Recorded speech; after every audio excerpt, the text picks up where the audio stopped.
Hi everyone, I'm Mark Harrigan. I'm recording this reflection in case technical difficulties prevent me from joining you at the session. I'm sorry I can't be there, and I'm really glad I was asked to contribute to this memorial because Maggie had a huge impact on my life. Most people I know in critical realism, I met when I was doing a postdoc with her at the Centre for Social Ontology from 2014 to 2017, when it was based at the University of Warwick. But the impact she had on me was actually much earlier than that. I first met her as a philosophy student in my early 20s. I come to Warwick for an MA in continental philosophy, having spent 3 years getting very frustrated by a quite classical and staid degree in analytic philosophy at UCL. I hoped that continental philosophy would show me the things that I had felt were lacking and provide excitement, but in practice, I was just as frustrated as I had been as an undergraduate, despite being taught and guided in a very different style of philosophical thought. It was during this time in my first semester, in actually my first day of my first week, that I met Maggie. She ran a module between the sociology and philosophy departments, and it was my first access to social theory. It was a breath of fresh air, and I very quickly began to realize that actually I wasn't interested in philosophy, or at least my natural terrain was social theory. And I found these new ideas and styles of thought intoxicating. Ironically, it was Maggie who first introduced me to Richard Rorty. And I spent a year and a half as a committed neo-pragmatist, arguing with her at great length that philosophy was ultimately a self-defeating discipline which should be dissolved into poetry. At the time, I don't think I realized quite how profoundly hostile she was to that view. And she argued back, pushing me, but she was never anything less than encouraging. And since she died, I have thought a lot about that intellectual generosity and how often it wasn't visible to people who weren't taught by her or didn't know her well. And this was one of the first encounters I had with it, to be encouraged in the exploration of ideas which she profoundly disagreed with. But there were many subsequent encounters with that intellectual generosity in the years following. The next was when I came to her having made arrangements to do a PhD in political philosophy. I did not know what I wanted to do, but I did realize that I didn't want to do that, raising the question of why I had committed to it in the first place. Possibly in retrospect, there was an element of interest here, given this was the time at which she was studying reflexivity of students. But she took the time to talk this through with me and helped me decide to do an MA in social research as a buffer year, while I decided what, if anything, I wanted to do as a doctoral project. I was still at this stage a committed Rortian, and I had what I realized now was being a profoundly irritating inclination to try and dissolve the pseudo problems of the theorists around me. And it occurred to me again that I never felt even the slightest flicker of irritation from her about this. She, I think, approached her responsibilities as a teacher with immense seriousness, and that meant challenging, pushing, but never reverting to authority to shut down a conversation or outright trying to stamp down ideas which she didn't agree with. And I found those challenges so formative, even if I didn't realize it at the time. It was during my subsequent social research MA that I guess I became a critical realist. Although in retrospect, it was clear to me that I think I'd absorbed a lot of it osmotically through these interactions with Maggie. I think at this time, she was working on the early stages of the project written up in the reflexive imperative. But I spent that year reading a range of philosophers like Frankfurt, McIntyre, and Tyler, all of which she had initially introduced me to. And I started to read critical realism for the first time. But it was when I read Making Our Way Through the World, which had been released the summer before, that I had this moment of revelation about my outlook and what I wanted to study. I still think that's her best book. It might not be the most complex book, but I think it's the best. Interestingly, when I asked her about this, she seemed quite clear that Culture and Agency was her most important work.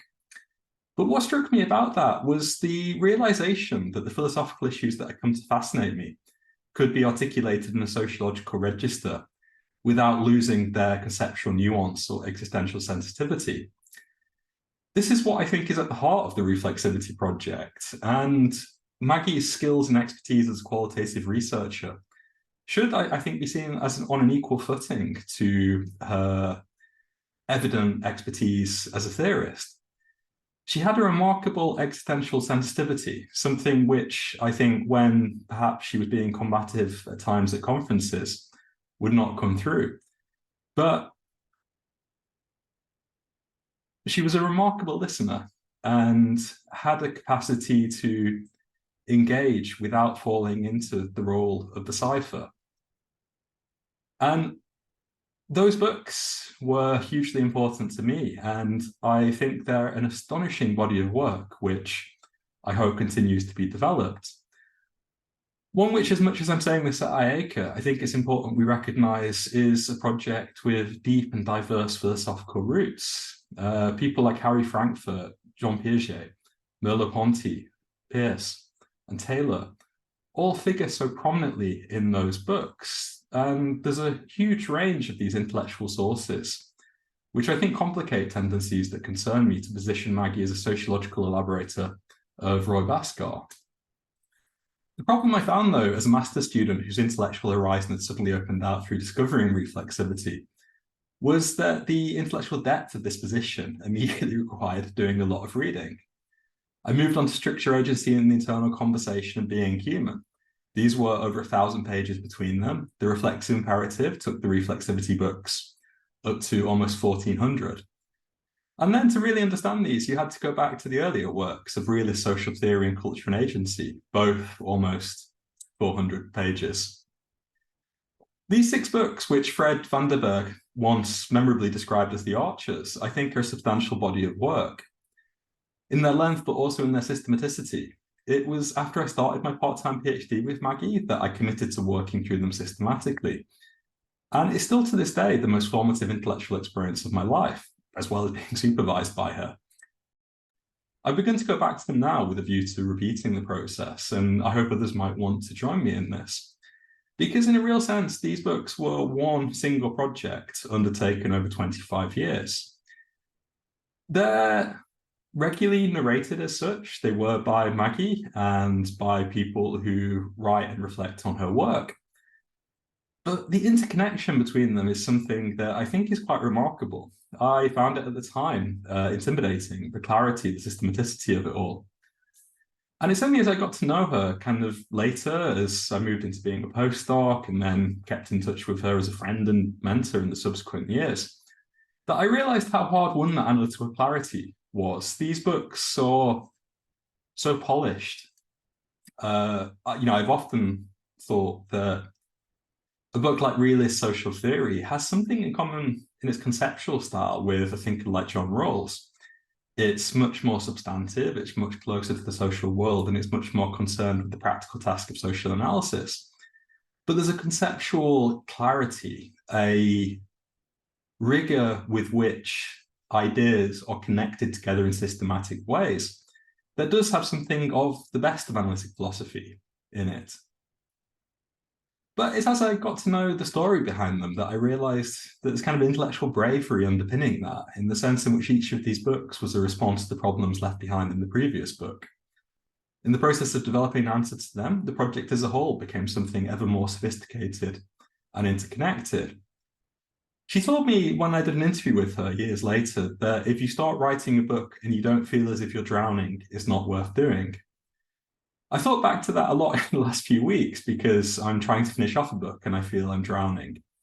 And that recognition that the capacity to produce important work isn't simply the natural expression of a brilliant mind, though of course her mind was brilliant.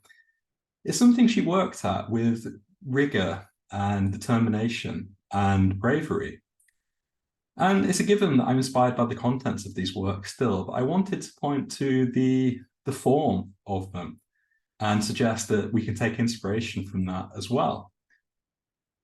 In 2009, William Arthwaite talked about the nascent canonical status of her work in British sociology, but my concern is that this is less assured than it once did.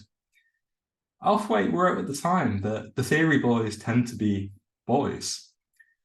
It's hard not to wonder how her trajectory might have been different if she'd been a member of this club, because when I helped her do an analysis of engagements with her work and citations of them in the mid-2010s, it was clear there was a prominent trend even then to frame her as an elaborator of Bhaskar and critic of Giddens.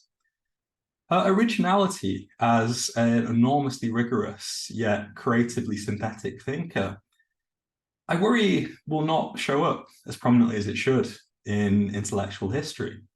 And that's in spite of the countless external markers of recognition, such as the ISA Presidency and BSA Lifetime Achievement Award. There are tendencies to restrict the engagement with her work and how it's narrated, which I think are troubling. And those of us who have been friends, colleagues, collaborators, supporters, fellow travelers, ought to be firm in pushing back against these where we encounter them, because this is a remarkable body of work, and to slip into framing it as an elaboration or a footnote would be a profound act of epistemic violence and intellectual laziness, even if she might not have accepted the gendered way in which I frame this here.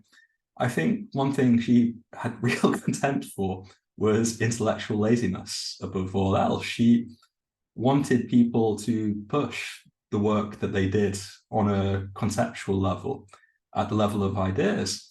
And I think one of the reasons for that is that it made them more interesting for her to talk to. And there was an intellectual sociability for her, quite unlike many people I've met before. There was a real passion for ideas. And I think that shows throughout the work. I learned many things from Maggie, but first of them was to take thinking seriously, to never be content with platitudes, to hold on to ideas and see where they take us. In the 17 years I had the privilege to relate to her as an interlocutor, she was never anything other than encouraging about the direction of my own work, even if I think my interest in and preference for things that aren't theory might have been slightly disappointing to her in some ways. And it occurred to me also that people didn't see her vast intellectual hinterland. When I was doing the postdoc with her in particular, we used to have the most freewheeling conversations about fiction, history, politics, animals, and technology. But she would, of course, only publish on things she'd really devoted herself to. And as a millennial academic who has used social media throughout my research career, this was an interesting corrective to my own tendencies. And as I've said, she was endlessly supportive, even when she didn't agree with what you were arguing. What mattered is that you explained the stance you were taking. I experienced her as such a reliable source of intellectual support in my life that there were times when it simply faded into the background and I didn't realize or reflect enough on the role that she was playing. But I feel eternally grateful for this. I feel guilty that I never actually said this to her, but I suspect she knew how thankful I was. It also occurred to me how little awareness there was of the activism she was engaged in. From her initial discovery of sociology via CND to the work on human trafficking with the Pontifical Academy, and the charity she set up and ran in Kenilworth. For someone whose deepest intellectual satisfactions came through often abstract inquiry, she was nonetheless inclined towards acting in the world, often in enormously effective ways. In this sense, I suggest that her intellectual achievements should be seen alongside her institutional ones. From the ISA to Warwick Sociology Department to the Centre for Social Ontology and the Pontifical Academy. Maggie was a genuinely unique person, and even now it's been a few months, I'm still processing the fact that I'll never speak to her again. I'm feeling that particularly at the moment because this stage of being at the end of a project that I've been working on for a very long time, grappling with conceptual questions, is exactly the point at which I would have loved nothing more than to talk to her about what these issues are and why I think they matter.